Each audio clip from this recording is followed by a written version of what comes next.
Salut à tous, bienvenue sur ma chaîne YouTube. Moi c'est Maya Omon et vous savez c'est comme toujours un plaisir pour moi de vous avoir ici. Et aujourd'hui j'aimerais continuer ce que je vous avais promis. Je vous avais promis tantôt une suite de ma série, voilà, la vie en Inde. Et aujourd'hui je viens pour vous apporter l'épisode suivant, voilà, de ma vie en Inde. Donc si vous voulez savoir plus sur ces histoires croustillantes, inspirantes, intéressantes et aussi très drôles, restez connectés.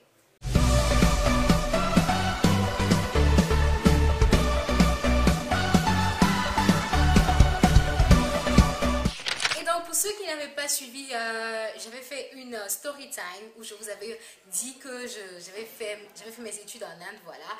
J'ai fait 4 ans, presque 4 ans là-bas et j'ai eu l'occasion de faire mon bachelor en business management en Inde, voilà. Et donc je pense que pour pouvoir mieux comprendre cette vidéo, pouvoir voir au fait d'où je viens dans la suite, aujourd'hui dans la chronologie des événements, ce serait intéressant si vous partez, si vous allez regarder au fait la première vidéo que j'ai faite où je vous expliquais au fait une histoire qui s'est produite quand j'étais en Inde, voilà. Et donc je viens avec la suite des événements et aujourd'hui j'aimerais vous parler de quelque chose qui m'est arrivé en Inde. Et cette fois-ci, ce ne sera pas quelque chose de négatif, non, quelque chose de positif. Parce que ne pensez pas que quand on parle d'Inde, on parle de voilà, discrimination tout le temps, on parle de choses négatives tout le temps, on parle voilà, quoi, de tout ce qui est bad. Il y a eu du bad qui m'est arrivé, il y a aussi eu du good, voilà quoi. Donc j'aimerais partager une histoire intéressante aujourd'hui avec vous. Et au fait, c'est une question que tout le monde me pose. Et aujourd'hui, j'aimerais répondre à cette question-là devant une caméra, voilà. Les gens me demandent, mais Marianne, comment est-ce que tu as pu participer et même être parmi les gagnantes, je disais tantôt, d'un concours de beauté en Inde? Like, seriously. Je teste une nouvelle caméra et franchement, c'est un peu galère là. Et donc, je disais, les gens me demandent au fait, comment tu as fait pour être au fait parmi les gagnants d'un concours de beauté en Inde? Et c'est vraiment une longue histoire. Les amis, c'est une histoire de piquance. Pour ceux qui ne comprennent pas la piquance, ça veut dire que genre, j'étais dans la dèche, voilà. Et donc, pendant que je faisais mes études, je pense que j'étais en troisième année, oui, c'était ma dernière année de bachelor. J'étais en troisième année et c'était pendant un moment où franchement, c'était pas facile. C'était pas facile. Les poches étaient vides. Il y avait la dèche, franchement. Et je me demandais comment est-ce que j'allais faire en fait pour pouvoir passer ces mois difficiles-là. Et une fois, je suis allée en cours et j'étais assise, au fait, je m'asseyais avec une fille, une indienne. Et il y a des personnes qui sont venues parler au fait d'un certain concours. Elles ont parlé d'un concours au fait de beauté et tout. Et comme vous savez déjà, les Indiens ne nous sacent pas, tu vois. Limite, il y a déjà de la discrimination. Et moi, je ne vais pas penser, franchement, à aller m'inscrire dans un concours de beauté. Je savais déjà que j'étais éliminée d'office. Il n'y a même pas de... On n'a pas à réfléchir, quoi. Je savais que j'étais éliminée d'office. Donc, je n'avais pas besoin de... Je ne pensais même pas du tout à m'inscrire à un concours de beauté en Inde. Et en plus, attendez, c'est vrai qu'il faut s'aimer, c'est vrai qu'il faut s'assumer, il faut être confiante et tout, hein. Mais regardez-moi, je suis belle, je suis mignonne, bah ouais, là, je suis with no make-up, mais quand même, je tue, je kill, vous voyez. Mais quand même, les Indiennes, c'est les Indiennes, hein, c'est les Indiennes.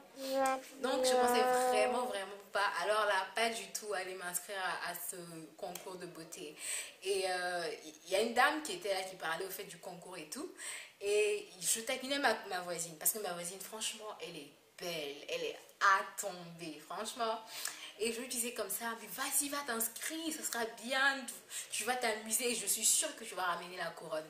Et ce concours de beauté, c'était, je ne l'ai pas mentionné, ce concours de beauté, c'était le Miss Kakinada. Kakinada, c'était la ville où je vivais. Et c'était comme la Miss au fait de la ville, vous voyez, voilà, un truc comme ça. Et donc je lui disais, vas-y, tu vas vraiment cartonner parce que voilà quoi, t'es belle, t'as tout ce qu'il faut et tout. Elle me disait non, qu'elle avait honte, elle ne pouvait pas aller se présenter et tout ça. Moi je lui ai dit, mais pourquoi? Vas-y, franchement, tu tues quoi, t'as rien à envier à personne. Et elle me disait comme ça que non, elle avait un peu honte et puis elle voulait pas être seule surtout. Donc elle m'a dit, si elle part s'inscrire, il faudrait que moi je l'accompagne. Je lui ai dit, attends, mais t'es folle? moi je peux pas aller m'inscrire avec toi. Moi, une blague. Déjà même que tes parents n'arrivent pas à nous saquer dans leur pays, tu voudrais que je parte au fait aller m'inscrire dans un concours de beauté. Like, franchement. Et la dame suivait notre conversation, elle m'a dit mais c'est possible. Au fait, c'est pas un concours qui limite au fait les races ou qui limite au fait je vais dire les nationalités. Et donc elle m'a dit comme ça, tu peux, vas-y. Et franchement je n'étais pas trop inspirée, mais quand elle m'a dit que le lot au fait, le premier lot à gagner c'était tenez-vous bien, 1 lakh rupees. 1 lakh rupees, ça fait genre 1 million de francs. J'ai changé d'avis. Franchement, j'ai changé d'avis. Je me suis dit, attends, mais ça, c'est une aubaine, au fait. C'est franchement une occasion pour moi, au fait, de me faire des sous. La plupart du temps, les gens auraient dit, mais non, Marianne, non, va pas. Genre, va pas te foutre la honte parce que tu vas passer devant les Indiennes et tout. Mais moi, je suis pas comme ça. Ouais, non. Moi, au fait, quand je me donne, je me donne un objectif, je fais tout pour l'atteindre. Et franchement, je ne regarde pas ce qui est devant moi, je ne regarde pas les barrières, je ne regarde pas, au fait, aux difficultés. Non, je fonce, tête baissée. Et c'est comme ça que je fais, ok, allons-y. Allons s'inscrire au fait au concours et tout. Sachant bien que j'allais m'inscrire au concours avec ma voisine qui, je vous disais tantôt, est super, alors là, super belle. Et donc, du coup, on s'est inscrite et tout au concours. Franchement, moi, j'y croyais pas trop, même si je rêvais au sous et tout. La première fois, je suis rentrée dans la salle pour les répétitions. Je suis arrivée autour de belle jeune fille indienne et tout, j'étais la seule noire comme d'habitude. Franchement, c'est-à-dire quand je suis allée en Inde, c'est comme si j'avais le don de me mettre dans des situations bizarres. J'avais vraiment ce don-là de me mettre dans des situations bizarres, dans des endroits où on m'avait pas appelé, quoi, vous voyez. Franchement, je n'étais pas appelée là-bas. Et donc j'arrive et je vois au fait toutes ces jolies filles, ces belles filles indiennes et tout là. Et moi je me demande, mais moi je suis venue faire quoi ici? Après bon, je me suis dit encore, Marianne, n'oublie pas tes 1 million à gagner au fait, voilà. Je me suis dit, ok, elles sont belles, elles ont tout ce qu'il faut et tout, mais moi j'ai ma stratégie, moi j'ai mon caractère, j'ai ma personnalité, et personne n'a cette personnalité là. Ok, et donc on continue. Mais c'est pas vous dire que c'était aussi facile comme ça, c'était vraiment compliqué parce que pendant les répètes, il y avait plein de regards bizarres et tout. Et lors de la demi-finale, nous avons au fait défilé et tout. Il y avait des gens qui étaient là, qui prenaient des photos et tout. Il y avait la presse qui était là et tout. Et j'ai été sélectionnée par la grâce de Dieu parmi les finalistes. Sélectionnée parmi les finalistes, j'étais heureuse et tout. Sans compter que le lendemain, je me réveille, je vois dans les journaux, au fait, qui montraient qu'il y avait une noire et tout, qui était, voilà, parmi les finalistes de ce concours de beauté indien, de ce concours de beauté en Inde, à Kakinada et tout. Et bon, les gens ont commencé à m'envoyer des messages. Il y avait, au fait, mes amis étudiants et tout de partout qui m'envoient des messages. Ah, on t'a vu dans les journaux et tout, nanana, tu participes à ça. J'ai fait, ah ouais, je participe à ça, tranquille quoi. Les gens étaient étonnés, ils me disaient, mais Marianne, t'es sérieuse là que tu vas participer à ça? Tu sais que tu vas pas gagner. Est-ce que tu réalises que tu vas pas gagner? Parce que tu es noire. Donc tu vas pas, déjà ça te coupe en même temps, ça te discrimine en même temps, ça te sort en fait en même temps du concours. Et j'ai fait, laissez-moi essayer, voilà. Ainsi, c'est même créé des polémiques et il y a des gens même qui sont allés voir l'organisatrice du concours au fait pour lui dire que si elle ne me disqualifiait pas, ils allaient lui créer des problèmes.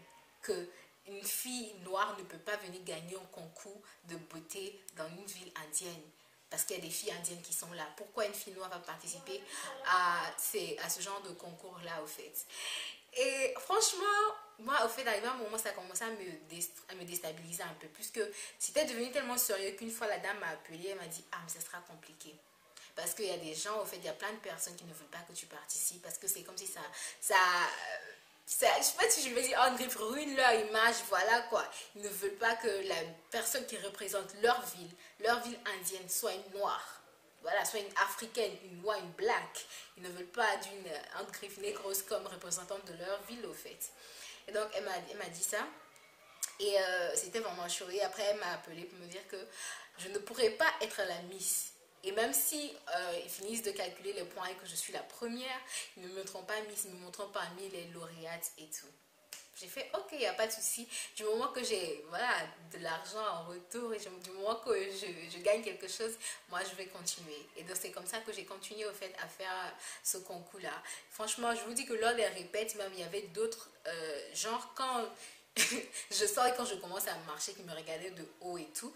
Par contre, il y avait d'autres filles qui étaient vraiment géniales et c'était vraiment cool. C'est vous dire qu'au fait, ne voyez pas les Indiens comme ce peuple-là où c'est les gens à 100% des racistes et tout. Il y a des personnes qui sont super géniales. Moi, je connais d'autres qui m'ont vraiment aidé pendant les répètes, pendant même le jour au fait du concours et tout. Et on va fast-forwarder un peu au concours, au jour du concours. Nous étions sponsorisés par une grande maison de sari, voilà. Parce que les saris, je vous dis, les vrais, ils coûtent super cher. C'est des trucs au fait qui sont brodés avec des fils en or, vraiment de l'or. Et donc nous sommes allés essayer nos saris et tout. Je vous assure que personne ne m'a rien dit par rapport aux saris parce que c'était la première fois que j'essayais vraiment un vrai sari, vous voyez. On m'a rien dit, pas d'informations et tout. Et donc le jour J, nous devions nous préparer, au fait, nous avions 3 passages. Et le premier passage était en sari. Et donc nous devions nous préparer pour passer sur scène. Et là, je me rends compte que pour porter le sari, il faut porter en principe un autre truc. Au fait, c'est un genre de jupe au fait qu'on vend séparément du sari. Et toutes les autres filles avaient ça. Mais personne ne m'a dit. Et même pas ma voisine au fait ne m'a dit, Marianne, tu avais besoin de ça au fait. Parce que là, la compétition était rude, c'était chacun pour soi. Dieu pour tous. Et personne ne m'avait dit que je devais genre avoir ce vêtement-là. Il eût été au fait l'aide de mes amis africaine, j'aurais pas presté ce jour-là, puisque le sari, on ne peut pas le porter avec autre chose que ce vêtement-là. Et donc, elles sont rapidement allées chercher le vêtement. Focus! Ok. Et donc, elles sont allées rapidement chercher le vêtement pour moi, pour que je puisse, au fait, défiler. Et donc, j'ai défilé. C'était super génial. Franchement, c'était une expérience... Ah! J'avais déjà défilé plein de fois avant ça. Mais là, c'était vraiment quelque chose de super génial. Parce que tout le monde s'attendait à ce que je fasse n'importe quoi. Les Indiens s'attendaient à ce que... Voyez, au fait, quand ils voient Africain, ils voient déjà ton IQ est déjà plus haut que eux. Ils voient déjà que tu n'as pas assez de talent. Vous voyez. Et donc, c'était vraiment un plaisir pour moi de pouvoir leur montrer que les Africains sont aussi talentueux qu'eux. Et les Africaines sont aussi belles que les Indiennes et tout. Et franchement, lors de mon passage pour la question, puisqu'on doit poser une question, tu dois faire un discours et tout. Et moi, au fait, on m'avait posé une question par rapport à cela. Est-ce que je pensais que la couleur de peau, je l'ai dit, déterminait au fait la beauté? Est-ce que la couleur de peau était un critère de beauté? Et donc, franchement, moi, ça a été vraiment une aubaine pour moi, pour pouvoir dire à ces personnes-là qui pensaient que parce que tu es noire, tu as forcément un low IQ, c'est-à-dire que tu es forcément moins intelligente qu'eux, ou tu es forcément moins belle que c'était pas ça. C'est pas pour me lancer des fleurs, mais I represented. J'ai représenté. Focus, please. Donc, j'ai vraiment représenté, au fait, mon pays, mon continent, et c'était vraiment quelque chose d'extra. Je vous assure, c'était extra. Et pour mon passage de talent, voilà, parce qu'il faut faire un truc de talent et tout. Et j'ai dansé, au fait, j'ai fait un mix de sons indiens, ivoiriens et nigériens. Et je vous assure que c'était... Les Indiens ont compris que... les Africains ne sont pas là pour s'amuser. Les Ivoiriens ne sont pas là pour s'amuser. Voilà. J'ai été couronnée à la fin du concours comme Miss Perfect. Et donc, des gagnantes, mais je n'étais pas celle qui a gagné le concours, voilà. Parce que les gens pensent que j'étais la Miss Kakinada. J'étais pas la Miss Kakinada, j'étais la Miss Perfect. J'étais parmi les dauphines, voilà, parmi les dauphines. Parce que on m'avait déjà dit inbox que genre je ne pouvais pas gagner parce que les gens s'opposaient déjà. Focus. Parce que les gens s'opposaient déjà à ce que je participe au concours. Et donc, franchement, ça a été une expérience extraordinaire. Et je peux dire qu'au fait, après ça, franchement, quand je partais à l'école, il y a des gens qui me saluaient. Ah, je t'ai vu à la télévision et tout. Franchement, c'était bien et tout. En fait, les gens ont compris, au fait, je pense un peu que, voilà, les Africains, c'est pas la Camelote, voilà. C'est pas la Camelote. Et c'était vraiment un concours très très enrichissant pour moi parce que j'ai pu vendre beaucoup de choses. Et ça m'a aidé aussi à m'affirmer. Et je pense que, sans me lancer de fleurs, j'ai été un des canaux à travers lesquels les Indiens plutôt de cette ville-là ont compris que les Africains, au fait, étaient leurs semblables. Les Africains n'étaient pas là, au fait, je veux dire, pour faire les mauvaises choses. Parce que voilà, ils pensent que les Africains sont des bandits, des gens pas nets et tout et tout. Donc on n'était pas là pour faire des mauvaises choses. Et nous étions en fait des gens qui sont comme eux, voilà. Nous avons des défauts, des qualités. Nous sommes, voilà, des êtres humains comme eux. Et donc, franchement, cette compétition-là a été vraiment bénéfique pour moi. J'ai appris beaucoup et j'ai pris beaucoup en confiance aussi. Focus. Je vous ai parlé de quelque chose qui était triste, qui n'était pas, voilà. Et là, je vous parle d'un événement un peu plus heureux. Même si les gens essayaient de me mettre des bâtons dans les roues, les gens se sont moqués et tout. C'était pas facile pendant les entraînements, même les gens qui venaient s'arrêter là. Black, Negroes, why do you take this one? Mais en fait, ça m'a aidé, voilà, à m'affirmer. Et voilà, c'est tout pour ma story time d'aujourd'hui. J'espère que vous avez apprécié la story time. Si vous avez apprécié, n'oubliez pas de me donner petit thumbs up, c'est-à-dire de donner beaucoup de pouces bleus. N'oubliez pas aussi de vous abonner si vous n'êtes pas abonné, je compte sur vous, et de cliquer aussi sur la cloche des notifications si vous ne l'avez pas encore fait. C'est gratuit, il n'y a pas de problème, c'est free of cost, hein? Merci beaucoup d'avoir regardé la vidéo, prenez soin de vous et j'espère vous retrouver une prochaine fois. Bisous, bye bye.